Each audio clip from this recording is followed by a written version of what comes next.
Hello everyone, welcome to my YouTube channel. आप सभी का स्वागत है हमारे आज के इस वीडियो में। और इस वीडियो में हम बात करेंगे रेलवे टेक्नीशियन भर्ती 2024 के बारे में। देखो, यहाँ पे एक बहुत बड़ा जो कन्फ्यूज़न है वो बना हुआ है स्टूडेंट के बीच में, और वो है पोस्ट प्रेफरेंस को लेकर। जैसा कि आप फॉर्म अप्लाई कर रहे हैं और मान लो कि आपने फिटर से आईटीआई किया हुआ है, तो फिटर वाले स्टूडेंट यहाँ पर मल्टीपल पोस्ट पे एलिजिबल हैं। जैसे वो ट्रैक मशीन वाली पोस्ट पे भी एलिजिबल है, पीवे पर एलिजिबल हैं, फिटर पे एलिजिबल हैं, उसके अलावा डीजल मैकेनिकल, इस तरह से यहाँ पर एक ट्रेड वाला मल्टीपल पोस्ट पर एलिजिबल है। तो सवाल यहाँ पर ये उठ रहा है कि जो पोस्ट प्रेफरेंस डालनी है उसमें नंबर 1 पर किसको चूज़ करें, कि अपनी ही ट्रेड को चूज़ करें या फिर उस ट्रेड को चूज़ कर लें या उस पोस्ट को चूज़ कर लें जिसकी नंबर ऑफ सीट्स ज़्यादा हैं। तो इस वीडियो में ये डाउट तो मैं आपका क्लियर ही करूँगा, साथ ही मैं आपको दो ऐसी ट्रेड के बारे में बताऊँगा जिनका कट ऑफ सबसे कम रहेगा बाकी ट्रेड के कंपैरिजन में। वैसे तो अगर आप देखें कंपटीशन लेवल इतना हाई है कि कट ऑफ कम रहने की तो उम्मीद नहीं है, लेकिन फिर भी ये दो ट्रेड थोड़ा सा सेफ जोन में रहेंगी as compare to other trade. उसका रीज़न भी मैं आपको इस वीडियो में बताने वाला हूँ। और थोड़ी सी अगर आप समझदारी से फॉर्म भरते हैं तो आप लो कट ऑफ जोन में आ सकते हैं। उसका तरीका क्या है वो भी हम इस वीडियो में डिस्कस करेंगे। बिना स्किप के वीडियो को एंड तक जरूर देखें। चैनल पर नए हो तो चैनल को अभी सब्सक्राइब करके बेल आइकन को प्रेस कर लीजिए। दोस्तों, आज हम बात करने वाले हैं आरपीएफ कांस्टेबल की वैकेंसी की तैयारी करने के लिए बेस्ट बुक की। यहाँ पर ये चक्षु प्रकाशन की तरफ से स्टडी गाइड के रूप में आती है, जिसमें 2000 से ज़्यादा एमसीक्यू क्वेश्चन के साथ 5 सॉल्व पेपर भी आपको मिल जाते हैं। इसमें मैथमेटिक्स, रीजनिंग, सामान्य ज्ञान, सारी चीज़ें आपको क्वांटिटी विद क्वालिटी देखने को मिल जाती है। और इस बुक से आप लोग बहुत बेहतर तैयारी कर सकते हैं। सभी क्वेश्चन के डिटेल आंसर भी आपको यहाँ पर देखने को मिल जाते हैं। उसके साथ ही अगर आप लोग चाहें तो चक्षु प्रकाशन का कॉम्बो पैक भी ले सकते हैं, जिसमें कांस्टेबल के लिए स्टडी गाइड तो आपको मिलती है, साथ ही रीजनिंग, मैथमेटिक्स और सामान्य अध्ययन के लिए 6000 से ज़्यादा एमसीक्यू वाली बुक भी आपको देखने को मिल जाती है। इन सभी बुक की मदद से आप लोग रेलवे, आरपीएफ कांस्टेबल की बहुत अच्छी तैयारी कर सकते हैं। इनका डायरेक्ट लिंक डिस्क्रिप्शन में है, आप चाहें तो नजदीकी बुक स्टोर से भी इनको परचेज कर सकते हैं। तो देखो, कौन सी ऐसी दो ट्रेड हैं जिनका कट ऑफ सबसे लो रहता है वो मैं बाद में डिस्कस करूंगा। उससे पहले यहाँ पे हम डिस्कस करेंगे ये पोस्ट प्रेफरेंस को लेकर। काफी लोगों ने पूछा है कि सर, जब मैं फॉर्म अप्लाई कर रहा हूँ तो मल्टीपल ऑप्शन आ रहे हैं वहाँ पर, यानी कि अगर आप एक फिटर वाले स्टूडेंट हैं तो आपको फॉर्म भरते टाइम मल्टीपल ऑप्शन मिलेंगे प्रेफरेंस चूज करने के लिए।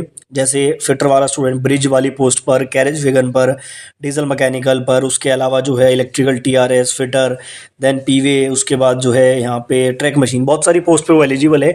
तो सवाल ये उठता है कि प्रेफरेंस किस तरह से दें, क्योंकि यहाँ पे एक स्टूडेंट ने ये भी पूछा था कि सर, मान लो जो मैंने प्रेफरेंस भरी है, मुझे अगर पहली प्रेफरेंस वाली पोस्ट नहीं मिलती है तो क्या मुझे दूसरी मिलेगी, तीसरी मिलेगी? तो इस तरह के डाउट है स्टूडेंट के। तो देखो, पहले मैं बात करता हूँ दो पोस्ट के बारे में। सबसे पहले फिटर और वेल्डर। अगर आपने फिटर से आईटीआई की है और वेल्डर से आईटीआई की है और आप फॉर्म भर रहे हैं तो आपको प्रेफरेंस कैसे भरनी है वो समझ लो। फिटर और वेल्डर वाले सबसे पहले क्या ध्यान रखें कि सबसे पहले आपको प्रेफरेंस में अपनी ओन ट्रेड देनी है, यानी कि अगर आपने फिटर से किया है तो फिटर वाली पोस्ट चूज करो, अगर आपने वेल्डर से किया है तो आप पहले वेल्डर वाली सारी पोस्ट को चूज करो। इसका कारण मैं आपको बता देता हूँ, फिटर और वेल्डर के लिए स्पेशली बोल रहा हूँ। देखो, एक तो ये दोनों पोस्ट ऐसी हैं, फिटर और वेल्डर वाली, इन पे केवल ऑन ट्रेड वाले स्टूडेंट अप्लाई कर सकते हैं, यानी कि जो फिटर वाली पोस्ट है उस पर केवल फिटर स्टूडेंट ही अप्लाई कर सकता है, बाकी कोई भी आईटीआई ट्रेड वाला उस पर अप्लाई नहीं कर सकता। सेम यहाँ पर वेल्डर का भी है, वेल्डर वाली पोस्ट पे सिर्फ और सिर्फ वेल्डर वाला ही अप्लाई कर सकता है, बाकी कोई नहीं। तो अगर आप इसको प्रेफरेंस में नंबर 1 पर देते हैं तो सबसे पहले तो आप लो कॉम्पिटिशन में आ जाएंगे, क्योंकि यहाँ पर बाकी ट्रेड वालों का कॉम्पिटिशन हट जाएगा और आपको ये नंबर 1 प्रेफरेंस पे मिलेगा। तो हो सकता है कि थोड़ा सा बाकी ट्रेड से कट ऑफ इसका लो रहे और आपको पहली प्रेफरेंस में अपनी पोस्ट मिल जाए, तो आप सिक्योर हो जाएंगे। तो इन दो पोस्ट के लिए तो ये सजेशन है। बाकी इसके अलावा जितनी और ट्रेड हैं, जैसे आपकी इलेक्ट्रिशियन है या फिर वायरमैन है, तो उनके लिए मेरा सजेशन क्या रहेगा कि सबसे पहले जब आप प्रेफरेंस भरेंगे तो आप कोशिश ये करें कि उसको पहले प्रेफरेंस दें पोस्ट को जहाँ पर नंबर ऑफ वैकेंसी आपकी कैटेगरी में ज़्यादा है। मान लो कि यहाँ पर मैं एग्जांपल आपको देता हूँ। मान लो आपने वायरमैन से आपने आईटीआई किया हुआ है। अब वायरमैन से अगर किसी ने आईटीआई किया है तो वो भी यहाँ पर कई पोस्ट के लिए एलिजिबल है, जैसे वो आरएसी वाली पोस्ट पर भी एलिजिबल है, उसके बाद एसएनटी वाली पोस्ट पर भी एलिजिबल है। तो इस तरह से वो क्या कर सकता है, वो ये देख सकता है कि किस पोस्ट की सीट ज़्यादा है उस पर्टिकुलर जोन में और उसकी कैटेगरी में। तो सबसे पहले वो नंबर ऑफ वैकेंसी के अकॉर्डिंग प्रेफरेंस दे सकता है। दूसरा यहाँ पर सेकंड पॉइंट आप ये भी देख सकते हैं, मेडिकल स्टैंडर्ड, कि मेडिकल स्टैंडर्ड आपका क्या है और जो पोस्ट आप प्रेफरेंस में ऊपर दे रहे हैं वो मेडिकल स्टैंडर्ड वाली पोस्ट है या फिर नहीं है। तो ये भी आपको थोड़ा बेनिफिट देगा। मान लो कि आपने ऊपर कोई ऐसी मेडिकल स्टैंडर्ड वाली पोस्ट दे दी जहां पर आप क्वालिफाई ना कर पाए तो वो बेकार हो जाएगा। ठीक है, इस तरह से फैक्टर्स को यूज करके आप जो है प्रेफरेंस दे सकते हो। तो मैं फिर से एक बार शॉर्ट में आपको बता देता हूँ, फिटर और वेल्डर, ये दो पोस्ट ऐसी हैं जो सबसे पहले अपनी ट्रेड वाली पोस्ट को प्रेफरेंस दें, उसके बाद नंबर सेकंड पर वो देखें नंबर ऑफ वैकेंसीज, और तीसरा पॉइंट वो जो है अपना मेडिकल स्टैंडर्ड देखकर भी प्रेफरेंस दे सकते हैं। उसके अलावा बाकी जितनी भी आपकी पोस्ट बचती है वो नंबर ऑफ वैकेंसी के आधार पर ही प्रेफरेंस दें, क्योंकि मैं एक चीज़ आपको बता दूं क्योंकि इस बार सीट्स बहुत ही कम है। तो अगर आप ऊपर प्रेफरेंस ज़्यादा सीट वाली पोस्ट को दोगे तो हो सकता है कि आपके मार्क्स अच्छे आएँ और आपको स्टार्टिंग में ही सीट मिल जाए। अब यहाँ पर एक स्टूडेंट का सवाल ये भी था कि सर मान लो प्रेफरेंस में मुझे पहली पोस्ट नहीं मिलती है तो क्या मुझे बाहर किया जाएगा या बाकी पोस्ट मिलेगी? तो देखो, अगर आपने प्रेफरेंस में मान लो 5 पोस्ट भरी हैं, आपको पहली पोस्ट नहीं मिलती किसी कारण से, आपसे ज़्यादा मार्क्स स्टूडेंट के हैं, तो वो आपकी खत्म हो जाएगी। मान लिया वो आपको नहीं मिलते तो आपको सेकंड वाली पोस्ट मिलेगी, थर्ड वाली मिलेगी। तो ऐसा नहीं है, जो आप प्रेफरेंस भरोगे वहां तक पूरी कोशिश में आपको जो है पोस्ट दी जाएगी।